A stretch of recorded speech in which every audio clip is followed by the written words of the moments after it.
So hello everyone, कैसे तुम सारे आज हम रिवाइज करेंगे मोल कॉन्सेप्ट को और मैं तुम्हें बताऊंगा कि इसमें फॉर्मूलेस कौन से हैं और इंपॉर्टेंट थ्योरी भी बता रहा हूँ। ठीक है, तो चलो फटाफट से हम लोग चीज़ों को स्टार्ट कर लेते हैं। सबसे पहले हमारा कॉन्सेंट्रेशन टर्म तीन टाइप के हम पहले पढ़ते हैं, wait by wait, weight by volume और volume by volume.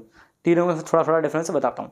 Wait by wait में क्या होता है कि wait of solute divide by weight of solution into 100। ध्यान रखना है क्या है तुम्हें कि वेट जो है तुम्हारा ग्राम में होगा। सिमिलरली वेट बाय वॉल्यूम में क्या होता है, wait of solute divide by volume of solution. यहाँ पे वॉल्यूम किस में है, यहाँ वॉल्यूम किस में है, ml में, और वेट किस में है, ग्राम में। ठीक है, सिमिलरली वॉल्यूम बाय वॉल्यूम में होता है हमारा volume of solute divide by volume of solution, और दोनों वॉल्यूम होते हैं ml में। ठीक है, और इंटू 100 तो अपना है ही। आगे बात करते हैं मोल फ्रैक्शन की। देखो यार, इसको हम x से डिनोट करते हैं और एक सपोज करते हैं हम कि सोल्यूशन है a प्लस बी। यहाँ पे a जो है हमारा सॉल्वेंट है और b हमारा सॉल्यूट है। ठीक है, आप समझो mole fraction of a equals to mole of a divide by total moles. ठीक है, मतलब जिसका भी तुम्हें मोल फ्रैक्शन निकालना है ऊपर उसके मोल रखो और नीचे डिनोमिनेटर में रखो टोटल मोल। ठीक है, similarly X B equals to mole of B divide by total moles. ठीक है, आगे बात करते हैं हम लोग मोलैरिटी। बहुत इंपॉर्टेंट है, ध्यान समझना। एम से डिनोट करते हैं, M equals to moles of solute upon volume of solution in litres. ठीक है, इसको हम N B upon volume of A plus B in litres भी बोलते हैं। ठीक है, यहाँ पे एन बी क्या है, N B is basically moles of solute. ठीक है, चलो आगे बात कर लेते हैं मोलैलिटी के बारे में। देखो मोलैलिटी को हम एम से स्मॉल एम से डिनोट करते हैं।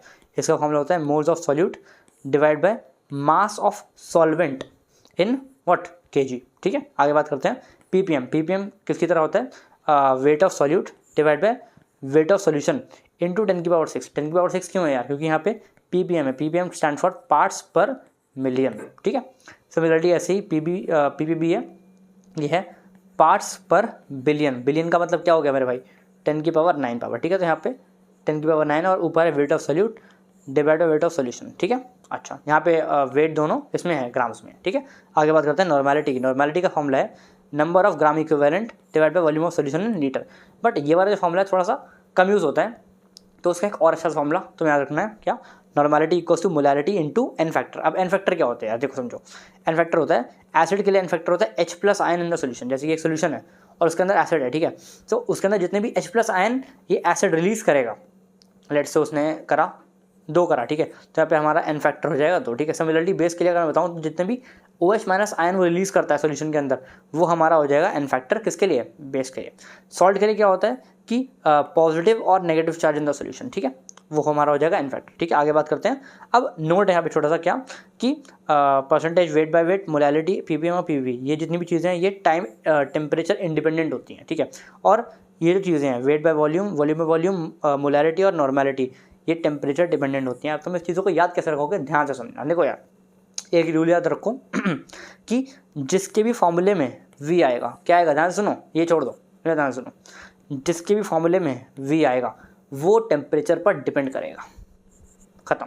ठीक है, यही मैंने यहाँ पे लिखा हुआ है, तुम्हें ऐसे करके चलना है। ठीक है, आगे बात करते हैं रिलेशन बिटवीन कॉन्सेंट्रेशन टर्म। ठीक है, वेट बाय वेट और मोलैलिटी के अंदर जो हमारा रिलेशन है वो है molality equals to 10 times A into D upon में मोलिकुलर वेट ऑफ सॉल्यूट। अच्छा, यहाँ पे सबसे इंपॉर्टेंट बात, यहाँ पे D है डेंसिटी। ठीक है, डेंसिटी किसकी, हमारे सोल्यूशन की। ठीक है, और A का मतलब है हमारा वेट बाय वेट। ठीक है, लेट्स से अगर तुम्हारा 10 equals to weight by weight है ना, तो यहाँ पे तुम्हारा A इक्वल्स टू 10 हो जाएगा, राइट। ऐसे तुम समझ सकते हो। अच्छा, और इसको याद करने की एक ट्रिक मैंने बनाई थी, जब मैंने को याद नहीं हो रहा था ये, तो मैंने समझा था मॉम इक्वल्स टू बैड। अब इसका मतलब क्या है यार, ज़रा समझना, समझाता हूँ। देखो यार, ये वाला M इस वाले M को डिनोट करता है, मॉलिकुलर वेट ऑफ सॉल्यूट जो लिखा है वो ये वाला M है। ठीक है, और A तुम्हारा है ही यहाँ पर, और D तुम्हारा यहाँ पे है ही, और यहाँ पे जो B है ना, B को अगर मैं ऐसे लिख रहा हूँ तो इसका मतलब क्या है कि ये रहा 1 और ये रहा 0। ठीक है, जब मैंने इन दोनों को मिलाया तो कुछ ऐसा करके B बन गया, है ना। तो तुम ऐसे करके इस चीज़ को याद रख के यहाँ तक तुम पहुँच सकते हो। ठीक है, अच्छा यहाँ पे जो O है वो किसी काम का नहीं है, ऐसे ही फालतू है तुम्हारी तरह। ठीक है, ओके। अच्छा, अगली बात करते हैं मोल फ्रैक्शन और मोलैलिटी के बीच में जो रिलेशन है। Molality equals to mole fraction of solute upon mole fraction of solvent into 1000 divided by molecular weight of solvent. ठीक है, इसको तुम याद रख सकते हो। यहाँ पे मोलैलिटी है M। ठीक है, आगे बात करते हैं मोलैलिटी मोलैरिटी और मोलैलिटी के बीच में कौन सा है रिलेशन हमारा, कि molality equals to D into M upon में 1 plus molality into molecular weight of solute divide by 1000। ठीक है, डी डेंसिटी है, एम मोलैरिटी और स्मॉल एम मोलैरिटी है। ठीक है, ठीक है, चलो अब बात करते हैं मोल के बारे में। ठीक है, mole equals to mass upon molar mass. ठीक है, यहाँ पे मास होगा ग्राम के अंदर तुम्हारा, और mole equals to number of particles upon N है। यहाँ पे एन है हमारा 6.022 × 10⁻23। आगे बात करते हैं परसेंटेज कॉम्पोजिशन के बारे में। इसका फॉर्मूला क्या होता है, atomic mass into number of atoms divide by molar mass into 100। एक सवाल देख लो इसका, जैसे कि तुम्हें समझ में आ जाए। जैसे कि एक ये हमारा मॉलिक्यूल है Na2CO3। ठीक है, अब इसमें पूछा है कि परसेंटेज Na कितना होगा, तो बहुत सिंपल है यार, है ना। एटॉमिक मास कितना होता है Na का, है ना, तो वो होता है 23। नंबर ऑफ एटम कितने हैं भाई, इसके अंदर हैं 2 एटम, है ना, तो यहाँ पे हमने 2 डाल दिया, और इंटू 100 है तो हमने यहाँ पे इंटू 100 डाल दिया, और नीचे तुमने मोलर मास का तुम कैलकुलेट कर सकते हो, तुम्हारा आंसर आ जाएगा 43.3। ठीक है, आगे बात करते हैं डेंसिटी। अब देखो यार, डेंसिटी हमारी बेसिकली 2 तरह की होती है, एब्सोल्यूट डेंसिटी और रिलेटिव डेंसिटी। पहले हम बात करते हैं एब्सोल्यूट डेंसिटी के बारे में। उसमें क्या है कि फॉर सॉलिड या liquid density equals to mass upon volume. ठीक है, और for gases density equals to PM upon RT। ठीक है, यहाँ पे P हमारा प्रेशर है, M मोलर मास है, R 0.083 है, और टेम्परेचर है हमारा केल्विन के अंदर। ठीक है, आगे बात करते हैं रिलेटिव डेंसिटी के बारे में। इसको हम प्यार से स्पेसिफिक ग्रेविटी भी बोलते हैं। ठीक है, सॉलिड और लिक्विड के लिए हमारा रिलेटिव डेंसिटी होता है density of substance upon density of H2O at 4 degree Celsius. तुम्हें चीज़ें याद रखनी है। आगे बात करते हैं फॉर गैसेस। फॉर गैसेस क्या हो गया, relative density equals to molecular mass of one gas upon molecular mass of second gas. ठीक है, 2 गैस होंगी ना तुम्हारे मिक्सचर के अंदर, तो एक का मास और अपॉन में दूसरे का मास। ठीक है, और एक बात और कि वेपर डेंसिटी होता है m/2। ठीक है, जैसे कि हाइड्रोजन का वेपर डेंसिटी क्या होता है ना, तो यार यहाँ पे आ जाएगा 1/2, बिकॉज हाइड्रोजन का जो मोलर मास है वो अपना 1 होता है। ठीक है, आगे बात करते हैं एवरेज एटॉमिक वेट। ठीक है, अब ये कहाँ पे यूज़ होता है भाई, ये आइसोटोप के अंदर यूज़ होता है। ठीक है, कि जैसे कि आपका एक आइसोटोप है क्लोरीन 5 और क्लोरीन 7। ठीक है, ये दोनों आइसोटोप है क्लोरीन के, राइट।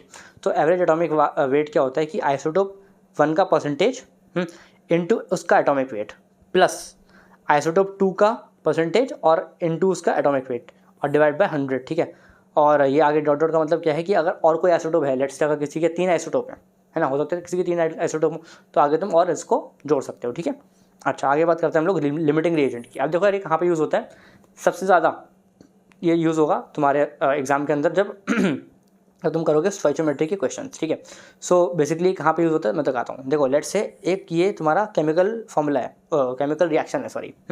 अब तुम्हें लिमिटिंग रिएजेंट कैसे निकालना है इसके अंदर, है ना, ये तुम्हें रिएक्शन दिया हुआ है, तुम इसके अंदर लिमिटिंग रिएजेंट कैसे निकालोगे, बहुत सिंपल सा है, मोल अपॉन कोफिशिएंट का रेशियो फाइंड करो। मोल अपॉन कोफिशिएंट का जो जब तुम रेशियो फाइंड करोगे और जिसका भी ये रेशियो कम आया वही है लिमिटिंग रिएजेंट। जैसे कि एग्जांपल के लिए लेट्स से ये क्या लिखा है, ये लिखा है हमारा इनिशियल मोल। ठीक है, इनिशियल मोल्स। ठीक है, अब देखो समझो कि मोल अपॉन कोफिशिएंट है ना, कहाँ गया, मोल अपॉन कोफिशिएंट है ना, यानी कि यहाँ पे कितना है 4, SO2 के लिए बोल रहा हूँ 4, है ना, और कोफिशिएंट है हमारा 2, तो 4/2। O2 के लिए हमारा जो मोल है वो है 6, है ना, और यहाँ पे कोफिशिएंट है 1। ठीक है, तो यहाँ बेसिकली ये 2 है और ये 6 है। सो बेसिकली भाई यहाँ पे जो SO2 है वो 2 आया है, यानी कि यहाँ पे हमारा SO2 क्या होगा, लिमिटिंग रिएजेंट हो जाएगा। सिंपल सा कॉन्सेप्ट है। ठीक है, ये तुम्हारा यूज़ होगा स्टोइचोमेट्री के क्वेश्चन को करने के लिए, ये राइट। ठीक है, अच्छा अब आगे बात करते हैं, एक सवाल देख लो इससे रिलेटेड, ये तुम्हारा PYQ ही है। ये बोल रहा है अगर 5 mole of BaCl2 is mixed with 2 mole of Na3PO4 the maximum number of moles Ba3PO4 whole twice formed is. अब देखो यार, सबसे पहले एक केमिकल रिएक्शन बनाओ। ठीक है, तो ये रहा वो केमिकल रिएक्शन। अब समझो क्या कि जब इसके 5 मोल खर्च होते हैं तब इसके 2 मोल खर्च होते हैं, और उसने पूछा कि ये कितना बनता है, मतलब मैक्सिमम कितना बन सकता है।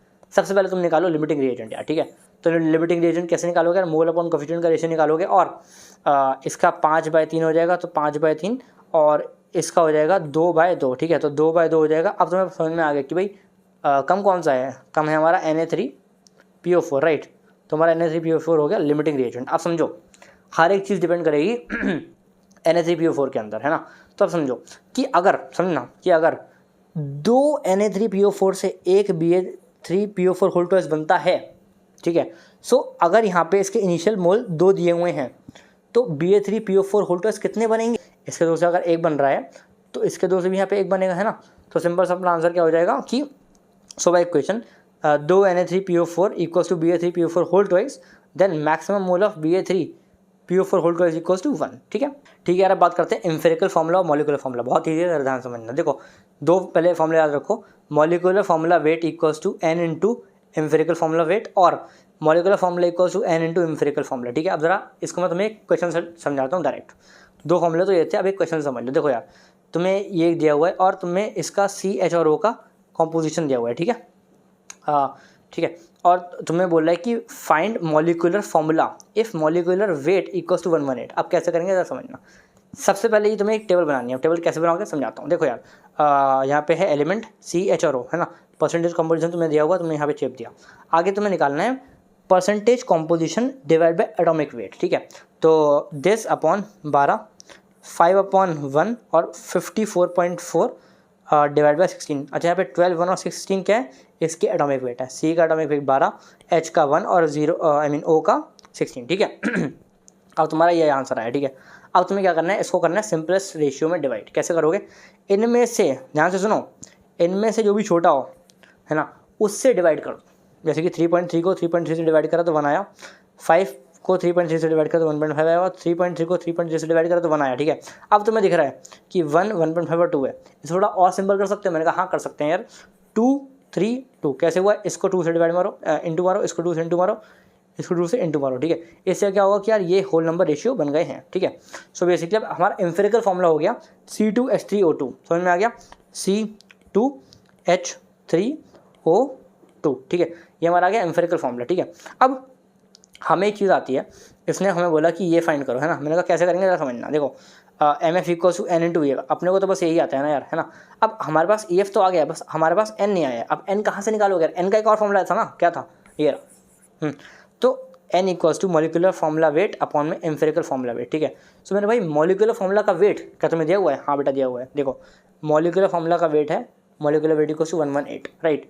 सो ऊपर तुम मार दो 118 और डिवाइड में। अब तो देखो तुम्हारे पास एम्फेरिकल फार्मूला का वेट है क्या, मैंने कहा हाँ है। तुम बोलोगे कहाँ पे, मैं कहूँगा इधर आओ। एम्फेरिकल फार्मूला है ना, तो उसका वेट निकाल सकते हो। कैसे निकालोगे यार, कार्बन हो गया 12 इंटू 2 प्लस, देखो 12 into 2 plus 3 into 1 plus 16 into 2। इसको जब तुम सॉल्व करोगे तो 2 आएगा, और तुम्हारा बेसिकली जो N आया वो आ गया 2, है ना। तब तुम्हें N को यहाँ मारना है, N इक्वल्स 2 हो गया यहाँ पे। So molecular formula equals to C4H6O4, ठीक है। So that's it for this video, ठीक है। अगर तुम्हें वीडियो अच्छी लगी हो तो वीडियो को लाइक कर देना, और पूरा फिजिक्स केमिस्ट्री और मैथ्स का मैं तुम्हें ऐसे ही फास्ट रिवीजन कराऊंगा यार। और हम लोग मिलेंगे नेक्स्ट वीडियो में, तब तक के लिए सावधान रहें, सतर्क रहें। जय हिंद।